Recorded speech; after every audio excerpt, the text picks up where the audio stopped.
This is CGTN, China Global Television Network.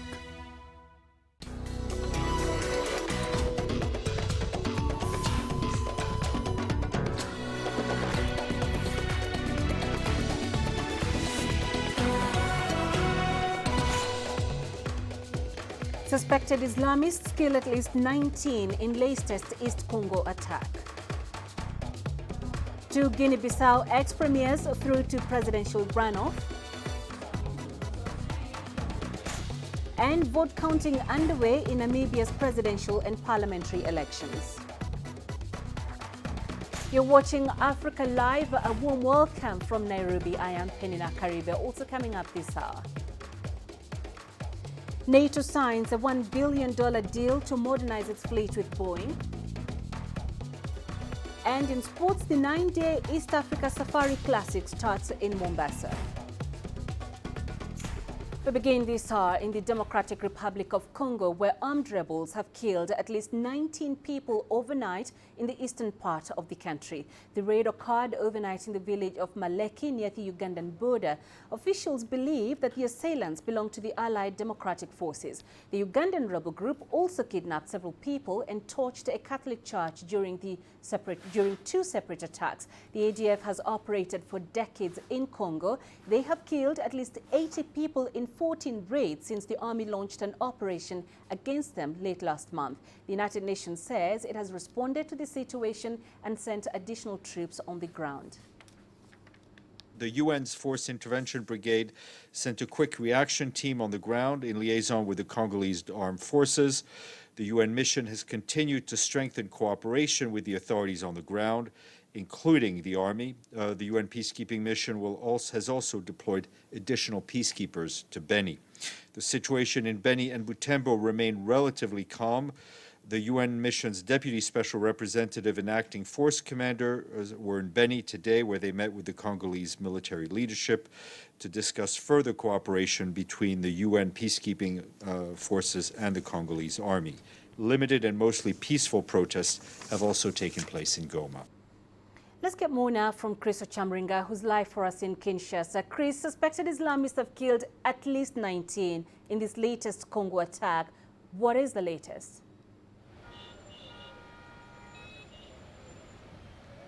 Well, what we've gathered so far is that this attack happened in a place called Biakato Mines in Ituri province that's neighboring the North Kivu area, where Beni and other Goma, Butembo are all found. And the locals there have blamed it on a group known as the Mai Mai. You know, the eastern part of the DRC has a multiple number of armed groups roaming the area, carrying out a lot of atrocities, and it's not very clear who, carried out these atrocities, because some of these rebels, go dressed in uniforms of the Congolese army. And we have also been told that they also attacked an Ebola treatment center and they killed some workers, healthcare workers. The World Health Organization has issued a statement condemning the killing because, the Ebola outbreak the cases of the outbreak have significantly reduced over the past 2 months. And WHO has always maintained that, ending this outbreak will depend on the security in some of these hard-to-reach areas. And now that an attack has happened in that part of the DRC, people have fled to other areas. It totally disrupts, the contact tracing, the following up of Ebola cases to ensure that the disease does not spread. And so it's a very, very difficult situation for healthcare workers in that part of the country. All right, Chris, we know that hundreds of civilians in the country's eastern city of Beni have been calling for the withdrawal of UN peacekeepers from their area. What is the situation?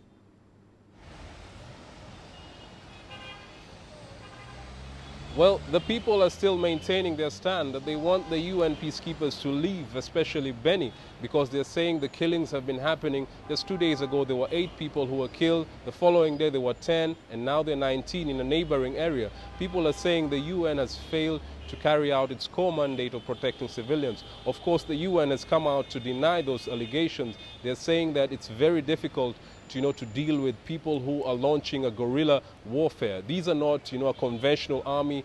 is based in one particular area where they can attack and, wipe them out. It's people who are deeply linked to the community members. They have wives, they have children in the area in Benin, so it's very difficult for them to wipe out these people. Now, the people in Benin are known, Benin and Butembo are known as the Nande ethnic group, and they have a very strong bond. And so they have been calling on all people, from their ethnic group across the DRC to stage protests, to push, to compel the UN peacekeepers to leave their area. And so there's a protest that has been planned. We have just had in Kinshasa tomorrow. A number of them are planning to march to the MONUSCO headquarters in Kinshasa to also express their disappointment about, the killings of civilians in Benin. All right, Chris, so let's talk about the flooding in Kinshasa. We know at least 39 people so far have lost their lives. What can you tell us about the rescue mission as families search for their loved ones? Well, search and rescue teams are still trying to search for bodies because there were quite a number of houses that collapsed, and huge concrete slabs, and the rain has made it very difficult for them to retrieve some of these bodies. So there were teams that were sent out under the president's orders to try and help to get these people. The president has also asked the prime minister to meet with technical experts to come up with some regulations to tighten the controls about building, in areas that are prone, to such disasters, so that this kind of things do not happen. People in the areas of Lemba and the University of Kinshasa are very devastated about this, because they're saying it's not the first time it's happening. But many of the people in that part of the DRC of Kinshasa are poor people who have no alternatives, nowhere else to go. Many people are currently homeless. They're staying with their relatives and neighbors, and so it's a very sad situation for the people there. And in northwestern Kenya, recovery efforts enter a fifth day after landslides claimed dozens of lives and scores are still missing. I'm joined by my colleague Robert Nagila, who's live for us. Robert, what's the situation in West Pokot? Well, Chris, attention here now shifting from the recovery effort and more emphasis on the humanitarian effort.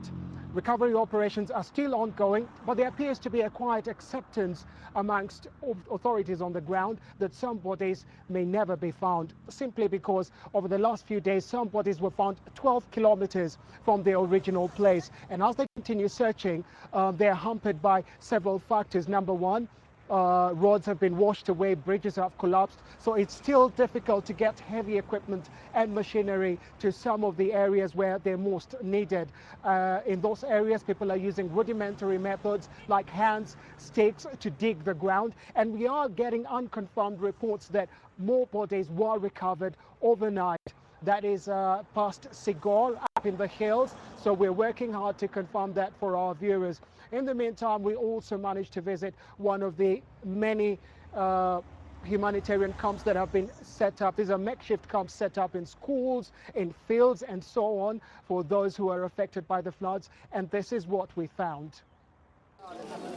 On a massive mission, this group of doctors from the Moi Teaching Referral Hospital, about 150 kilometers away, are making their final stop of the day. A makeshift camp for displaced persons at a local school in Sabi. Most of the common ailments are upper respiratory tract infections, and we also have met a few of the trauma patients. It's the first time since landslides destroyed their homes they are receiving medical attention. They are lucky. More than 50 people were killed and scores are still missing. In the last 3 days, the doctors have treated close to 2,000 people free of charge. Like many others in the affected areas, it's been a tough few days for these people. In their hour of need, before humanitarian assistance began arriving, it was the community that came to their aid. A day after the landslides, on realizing the number of people affected, Rosabella opened up her school as a shelter. Tukawaleta hapa shuleni, tukawamwambia watchman We brought them to the school and told the guard to open the classrooms and light a fire in the kitchen. The community brought them food.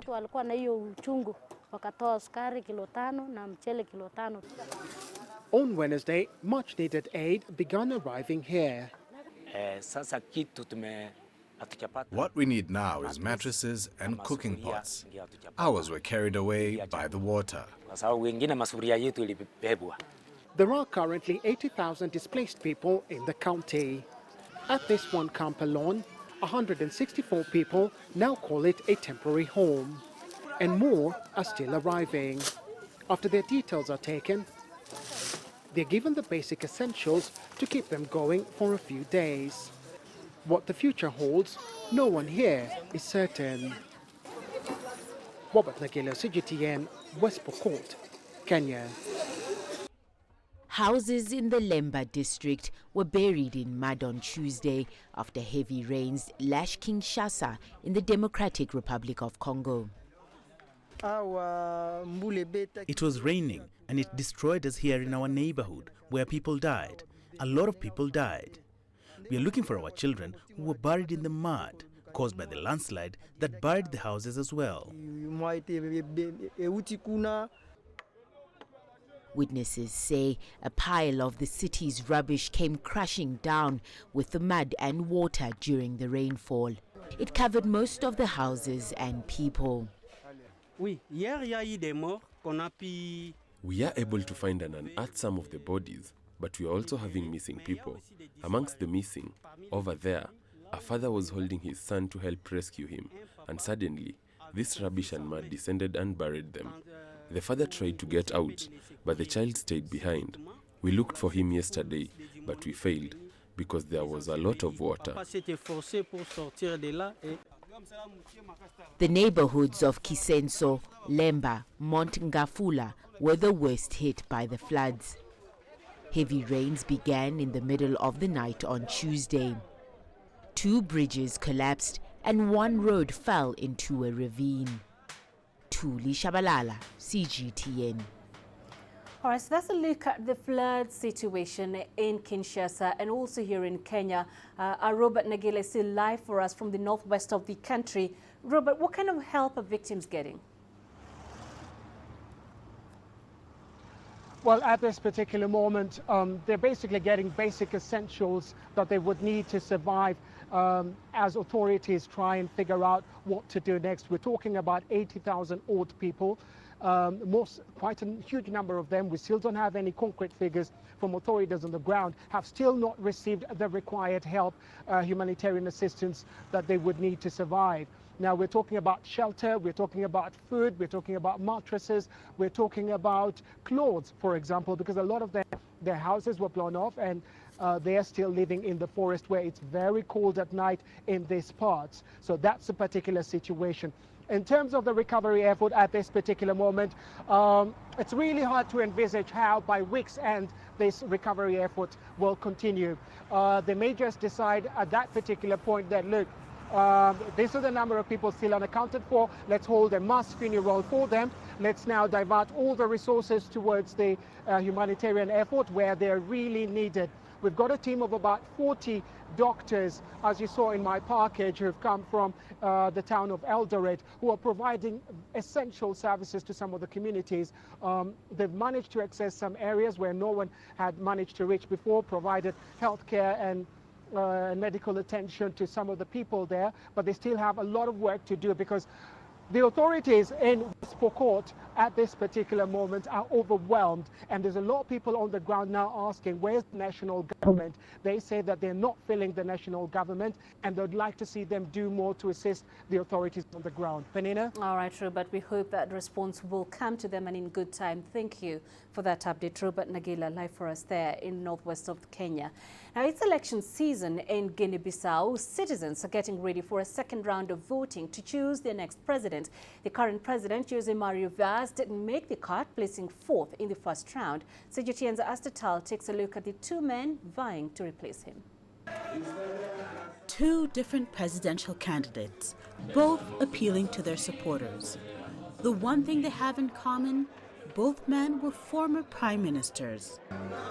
Domingo Simões Pereira led the first round with 40% of the vote.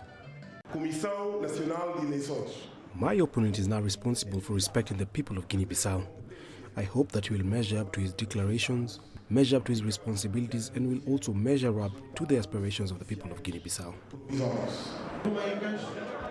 His opponent, Umaru Sissoco Embalo, garnered around 28% of the vote, beating other candidates, among them President José Mario Vaz. Embalo served as Vaz's prime minister from 2016 to 2018. He was accused in October of planning an attempted coup, a charge he denied. I am a man who will unite all the people of Guinea-Bissau without religious or color differences. We are all from the same homeland in Guinea-Bissau. That is why I am very sure of my victory in the second round. The country's second round of voting for the presidential election will take place on December 29th. Astatal, CGTN.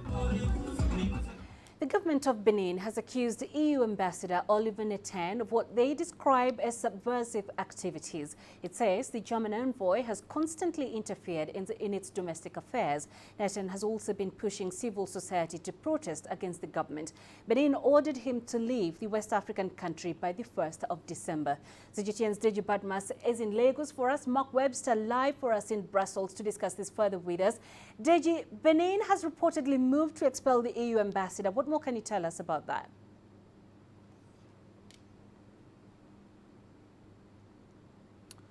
Well, Penina, the general impression is that, especially in that country now, is that it was only a matter of time before the government took the action that it did, that Mr. Oliver Neten had always been known to be interfering, if you like, in domestic politics, and that this interference even got higher when the government of Benin decided to tinker with the electoral law there in that country. And of course, you know, sometime in April this year, the government held legislative elections as a result of the new electoral law. Opposition parties were barred from taking part in the election. Only two parties that are allied to President Patrice Talon took part in the election. And that, of course, did not go down well, not just with the opposition in that country, but with the international community as well. And that Mr. Oliver Neten actually voiced concerns about you know, the amendments of the law, and voiced concerns that elections could be conducted, elections now that would bar opposition candidates from taking part. So, and of course, he's been accused of calling on civil society to protest. We've seen several protests in that country.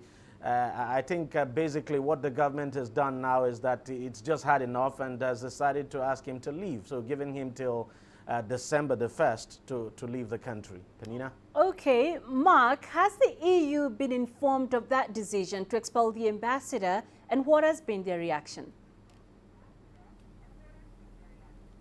Well, Pinit, they were told just over a week ago that the ambassador was to be made persona non grata. However, I've just been talking to the chief spokesperson on foreign affairs for the European Union, and she said they were still awaiting full clarification of the circumstances surrounding the expulsion. Now, they're obviously taking it very seriously. However, their hope is still, obviously, that with negotiation, matters can be resolved. They cite, for instance, the example of a falling out with the Democratic Republic of the Congo before the elections, when the EU ambassador there was expelled. But with subsequent talks, they were able to resolve that conflict, and the ambassador for the EU is now back in situ. So obviously, the hope is still that they can talk their way through this. All right, so Deji, why is Benin accusing the German envoy of meddling in its internal affairs?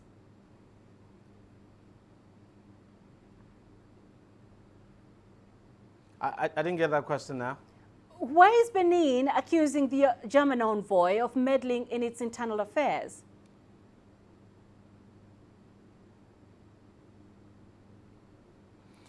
Well, fact is, if I got your question correctly, it's in the case of Oliver Neten now, the accusation is that he interfered in the internal affairs of that country. The fact is that the Vienna Convention actually, you know, prevents diplomats now from doing that, especially if you're a diplomat and then you're posted to a particular country. you are not allowed to do that. Basically, that's it. And I think that's what Benin has relied upon to take this action. But we just have to wait and see how the EU reacts to this. But it appears the government is bent on ensuring that Mr. Netten doesn't come back to the country.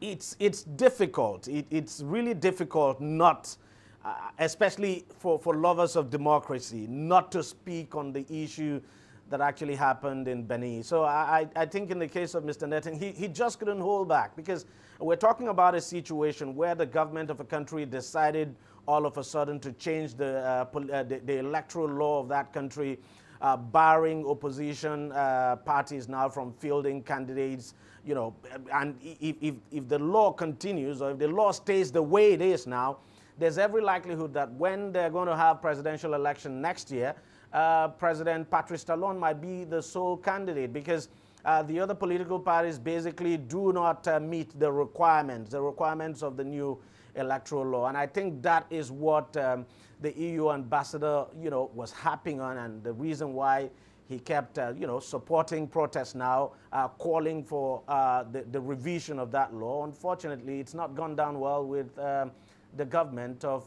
Benin, and it's decided to take this action. So we have to wait and see how the European Union deals with this. But the fact is that going forward, I think the government of Benin will continue to come under enormous pressure to do something about that law, because it just doesn't make sense at all if in 2020 you have just one presidential candidate. Like we had it during the legislative election. You had basically the candidates of the two political parties now allied to President Talon contesting. So basically like running against themselves. It's something, of course, that just would not go down well with the international community. Okay. Mark, how does the expulsion affect the relationship between these two partners? Well, it's really interesting what Digi was saying there, because clearly the European Union would, at the very heart, at its core, would espouse democratic values and would espouse political pluralism, and would expect its representatives on the spot to be pushing for that.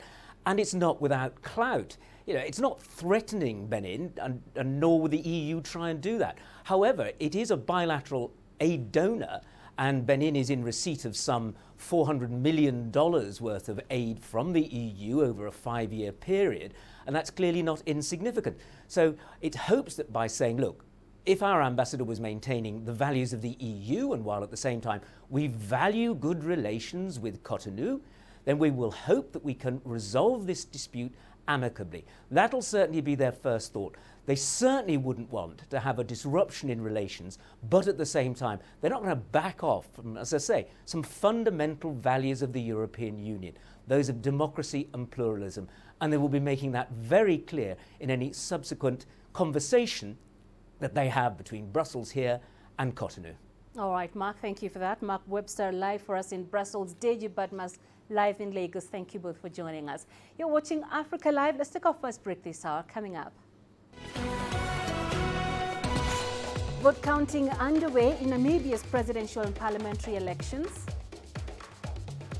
And Kenyan government building bridges report seeks to address electoral violence.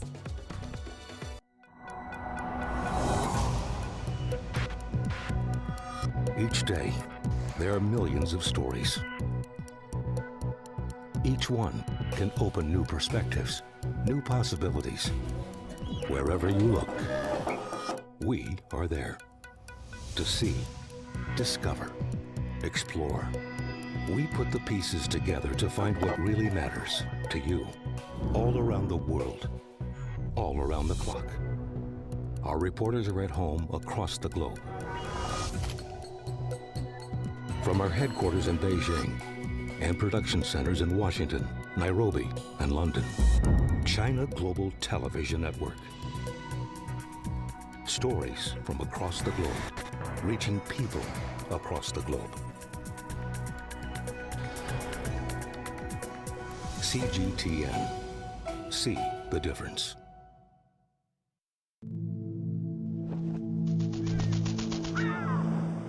How will your world change today? What happens here? What happens there? Or what you make happen for yourself. If it matters to you, it matters to us too. Your stories are the stories that need to be told. Africa Live. Find your voice.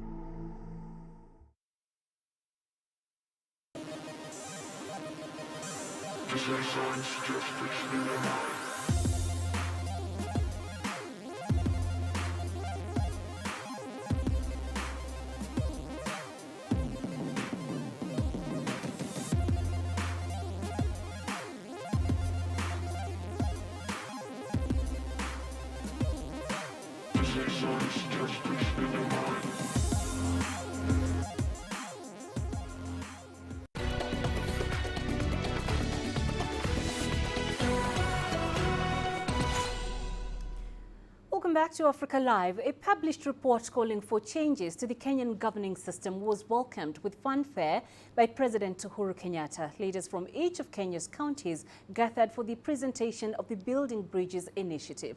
The report recommends creating more senior political posts, including that of a prime minister. It also suggests increasing financial support to county governments. The BBI report comes after President Kenyatta reconciled with his longtime rival Raila Odinga following the 2017 national election. The election was hotly contested, with around 100 people losing their lives. Now, to help us break down that report, we're joined by CGTN's Wilkista Nyabwa and Areba Omoyo, an advocate of the High Court here in Kenya. Wilkista, I begin with you. That report has quite a few suggested changes. Can you walk us through them? Thank you, Penina. Well, when you look at the report, the most glaring issue is simply the radical shift, the proposed radical shift in the governance structures and the systems.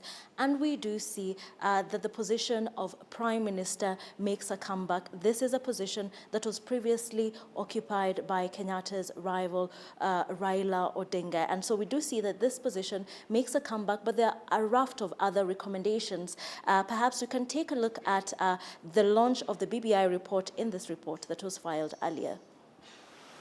Cabinet secretaries, governors, members of parliament and leaders of political parties from across the political divide assembled at the Bomas of Kenya early Wednesday morning for the launch of the Building Bridges Initiative report. This crowned 20 months of work by a task force tasked with the responsibility of creating the building blocks for a stable and united Kenya.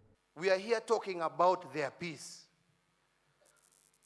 And once we assure them and we give them an enabling environment, these 47 million people are mature enough to elect the leaders that they want. Ours is to enable them to do so. The BBI task force was assembled in the aftermath of the closely contested 2017 presidential election. The recommendations aim, among other things, to address the historical issues which cause cycles of violence and political strife every election cycle. The Building Bridges report is aimed at bridging the gap in the country. It proposes a radical shift in the country's governance structures. If the proposals were adopted, Kenyans would continue to elect their president, who remains the head of state and government, with the deputy president as his assistant. The president would then appoint a leader from the largest party or coalition in parliament as prime minister, this appointment subject to approval by parliament. The task force has also proposed radical changes to the Independent Electoral and Boundaries Commission. It recommends a 3-year contract term to the commissioners, which can be renewed once, to ensure every new commission determines its own direction. We have also resolved that counties should get more money, at least 35% of the revenue. A section of political leaders have registered their objections to the proposals, saying they are likely to be politicized. The recommendations and the proposals that have been put forward that will form the basis of our discussion, to a good extent, Your Excellency, informs us on how to build institutions, to get our politics away from personalities and ethnicities to institutions that will carry all of us, irrespective of who we are, where we come from, the language we speak, or the political party we subscribe to. The report appears to lead Kenya to a referendum, with all proposals made likely to come through bills or policy changes. Wilkis Anyabwa, CGTN. Well, Penina, it is worth noting that there were over almost 5,000 delegates at Bomas of Kenya during that launch yesterday, and among these were leaders, political leaders, as well as members of the clergy from different parts of the country, each of them just looking at the report, wanting to internalize it, to acquaint themselves with it, and to figure out whether it was something that would have good things for their people, something that they should ask the people that they represent to get behind, but it is really still part of a larger conversation. I don't know, maybe Areba can give us insights into this. Areba, what do you think about this report? Do you think this is what Kenya needs right now? First of all, is that Kenya does not need a report, but we already have it. I've been on record saying that we do not lack laws that are supposed to be implemented. If by and large you look at that report on the sections that I've been able to look, if we really wanted to move this country forward, we should have implemented the laws that we have currently. Because most of the issues that are covered there is already a mechanism, as we are speaking currently, of implementing the same. If we really did implement the current constitution, we did implement the other laws that are there, then we didn't really need to have that report. But here we are. We have the report. We have to read it and discuss it. All right. So, Wilkis, so let me just bring you back in, because that's Areba's opinion. We don't need one as a country. How are Kenyans themselves, though, responding to that report? Well, I will say that the reaction has been immediate. It does appear that Kenyans were waiting. They really wanted to see what was in the report. And since yesterday, a number of them have been reading and sharing. Today, I have seen a number of youth actually just assembling in social media. I think they had a meeting time earlier where they were going to discuss it, to go through it, to talk about the parts that are relevant to them. And we're seeing this is happening also in different places. Some are gathering physically, some are exchanging views on social media. There are those who think that this could be exactly what Kenya needs. This could start a national dialogue about issues that have long been kept in the dark, and others feel, it, like Areba does, that it is highly unnecessary and that really we should work with what we have.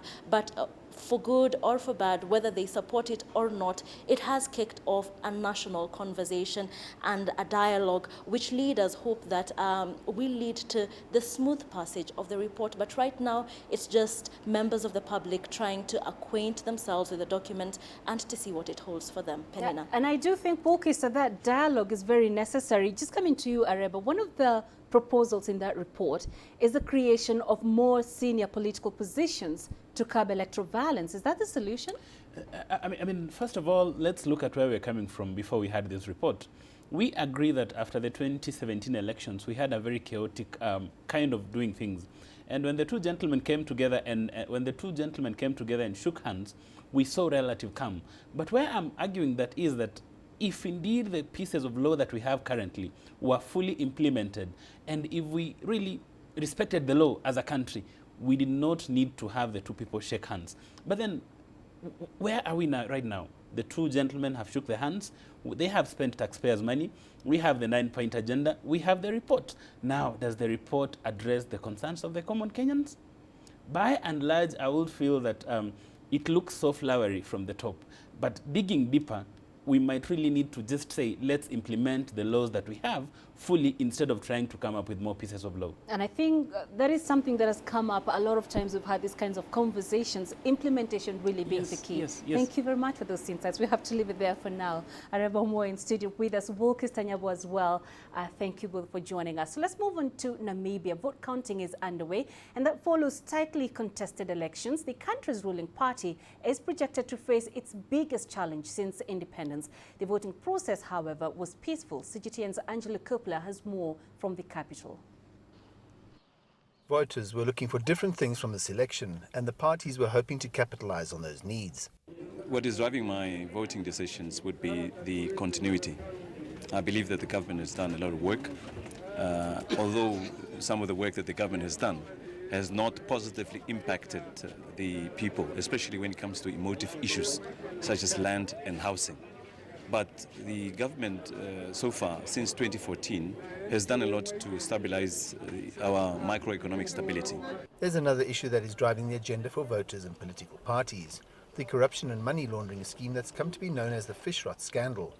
It involves fishing licenses, kickbacks, government officials and an Icelandic fishing company. It's become a rallying call.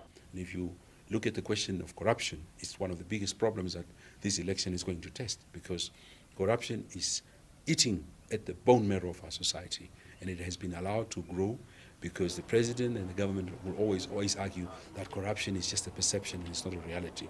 Now that the Icelandic Republic has really revealed that our own ministers are captured, like the Bozaza billions, they are being paid money to sell off large concessions to Icelandic companies. We deal with corruption. We declare war against corruption. We take steps, but Iceland must also do it. Corruption comes from there. There are two. You are coming to corrupt our people, and it's Namibia. We are going to deal with ours. You must deal with yours too. This election also has a first for Namibia. It's the first time there's a woman presidential candidate, and she's upbeat about her prospects. My expectation is I'm very positive, I'm optimistic, I'm confident. My expectation is that my party will do very well in this election. There's also a larger than usual youth vote, and they're determined to have their say, despite standing in queues for hours in many cases, well past the official polling station closing time. I'm not willing to go home without voting. That's the thing, because I really want my vote to count. So I'm just gonna stay here until my vote is heard. As long as I have to cast that vote, because I'm a full Namibian citizen and I have to fulfill that responsibility. So as long as it takes, I am gonna make sure that I vote today. As the results slowly start to trickle in, Namibians are wondering who's going to lead them for the next 5 years and whether they're going to deliver on the promises they've made. I'm Angelo Coppola for CGTN in Windhoek, Namibia. You're watching Africa Live. Coming up in business. NATO signs a $1 billion deal to modernize its fleet with Boeing. And the Kenyan government shoots down extra funding for its finance ministry.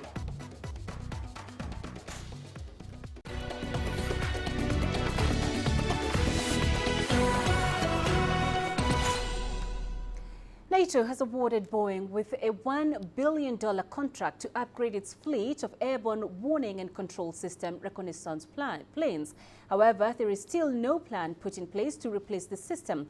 First flown in 1982, the Boeing-made planes will be overhauled with more powerful computer processors, servers and equipment.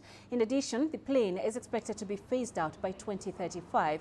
It still has not been decided what will replace AWACS planes. Since the inception, the AWACS program has already cost NATO more than $6.8 billion. In a move to upgrade operations, NATO is said to soon receive its first Global Hawk high-altitude surveillance drones. These will grant commanders on the ground a better picture of combat. The modernization will ensure NATO remains at the leading edge of technology.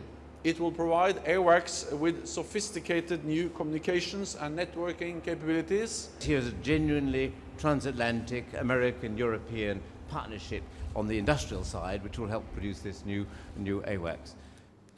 FirstJet plc is considering the sale of its Zimbabwe operations for $8 million to a consortium led by its biggest shareholder, Solenta Aviation. The move aims to fund operations of the struggling South African low-cost carrier until 2021. The company's shares plummeted 32% to a record low following the announcement. It also confirmed it was in talks with major shareholders for a cash bailout. If the restructuring plans fail by the end of February, the Africa-focused company will not be able to continue its operations. These countermeasures were put in place following the exit of FirstJet's chief executive officer. The Kenyan Parliamentary Committee has cut the extra funding the Finance Ministry had requested in the 2019 2020 budget, saying the ministry's revenue collection will fall short of forecasts. In mid-November, the Finance Ministry requested $844 million, or a 3% rise in spending for roads, health and projects to support the manufacturing sector. But the Parliament's Budget and Appropriations Committee slashed the amount to $485 million. The committee says the government's revenue collection performance for 2019-2020, which ends next June, may fall short by between $1.2 billion to $16.5 billion. The original supplementary budget had forecast the fiscal deficit at 6.3% of the GDP in the financial year 2019-2020, which began in July. That's up from 5.9%. One of the biggest challenges facing the African continent is acute water shortages. However, over the years, there have been some efforts to solve it. I explored how one Tanzanian low-cost water filtration system, NanoFilter, is transforming lives across the continent.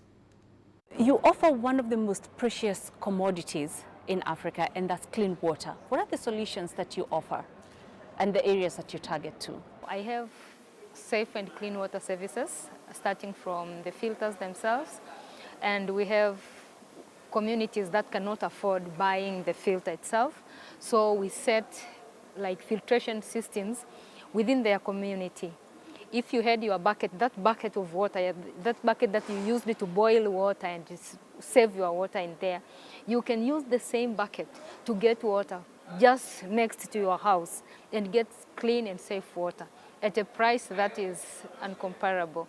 It's like 10 times cheaper what you could imagine of boiling or buying safe and clean water.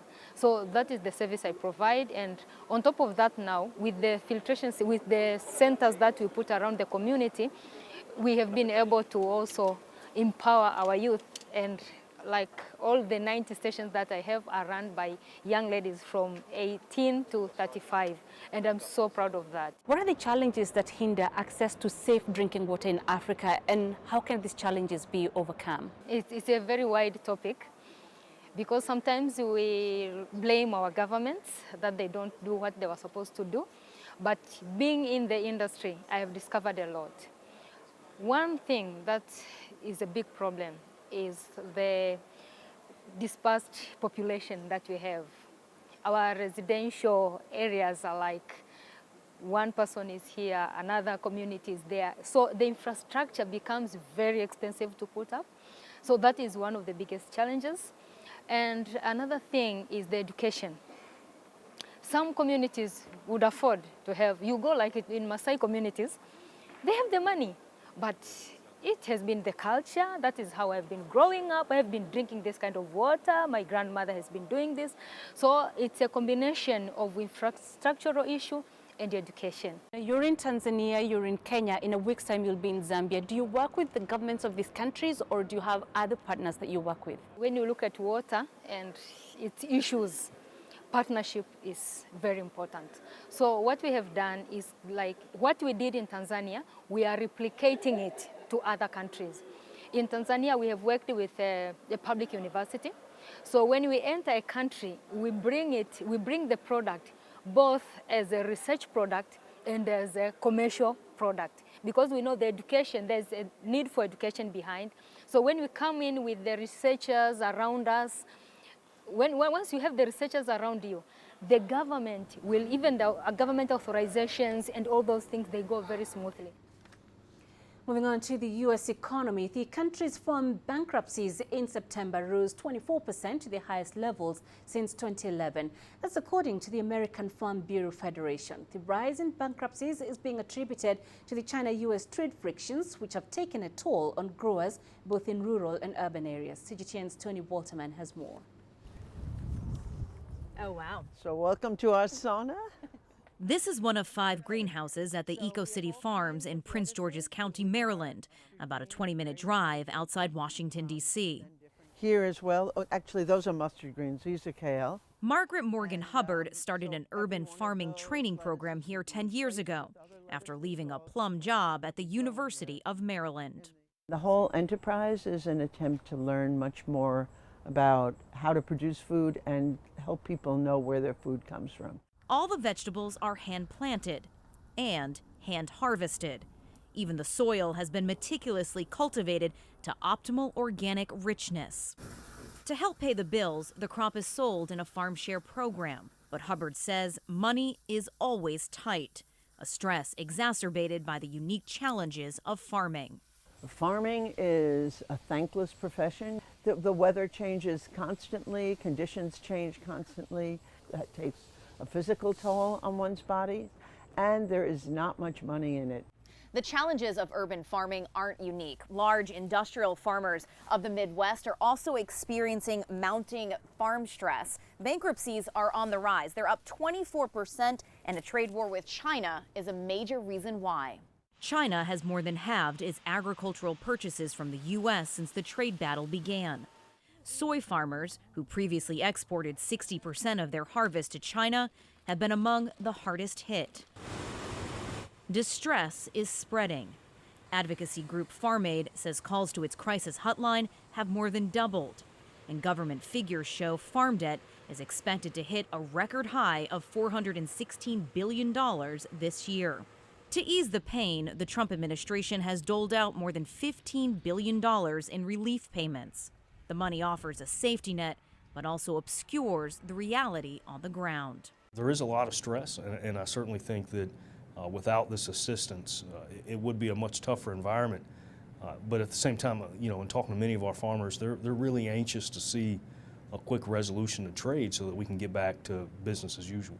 Returning to the status quo could prove a challenge in itself. As the trade war drags on, supply chains are being rerouted, and U.S. farmers are losing the market share they spent decades building. We're inviting competition around the world. There are going to be investments in Europe to supply pork to China, investments in South America, expanding acreage to make soybeans. The impact is less acute at Eco City Farms. It doesn't export to China, but it does buy from it. Almost everything that we buy and wear these days comes from China, leaving even non-farmers reaping what is sown.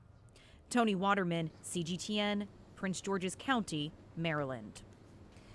U.S. farmers are not the only ones unhappy. Farmers in France have driven 1,000 tractors into the capital, angry over a new food law. The policy aims to give farmers a fairer share of profits, but fails to ease their concerns over modest revenues. Our correspondent Joel Labby reports from the French capital. Well, it's really been a sight to behold around Paris today, including here on the Champs-Élysées, the most elegant avenue in this city, as tractors converge on the capital in protest. From early this morning, we have seen hundreds of these machines rolling down the highways from all corners of the country with signs reading "Macron, we need answers," "Let us work," just a few to name. The men and women that have been driving them, they're farmers and are furious with the government over policies that they say are ruining French agriculture.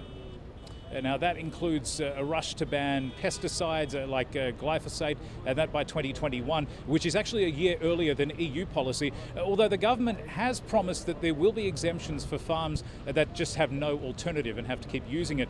They're also incredibly unhappy with trade deals recently signed with Canada and South America, which they warn are going to kill their livelihoods because of cheaper imports into the country. The French president did pass a food law which was aimed at giving farmers a bigger slice of profits, all this to try to quell the anxiety, but really that doesn't seem to have worked. This group's biggest gripe, though, it needs to be said, appears to be what they call agri-bashing. And that's the term that refers to harsh criticisms over farmers for things like animal welfare, pesticide use as well, so much so that vegan activists have recently been attacking livestock and in some cases even vandalising butcher shops around the country. Now the unions that are behind this rolling convoy, they're saying that if they're ignored, France may very well end up with no farmers, that the entire sector could crumble, and that would have devastating knock-on effects to the economy. We actually also saw similar, if not even bigger, protests in Berlin yesterday. The farmers too are saying that they fear for their livelihood. Their demands also similar to what's being called for here in Paris: livable wages and an acknowledgement that they are in fact a key part of Europe's economic lifeblood. Joel Labby, CGTN, Champs-Élysées, Paris. And ahead in sports.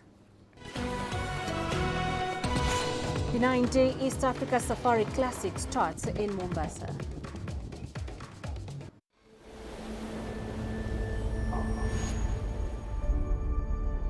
How would you create your legend? On the fields, on the tracks, in the arenas of Africa. Were you born to be a player? Could this moment be yours?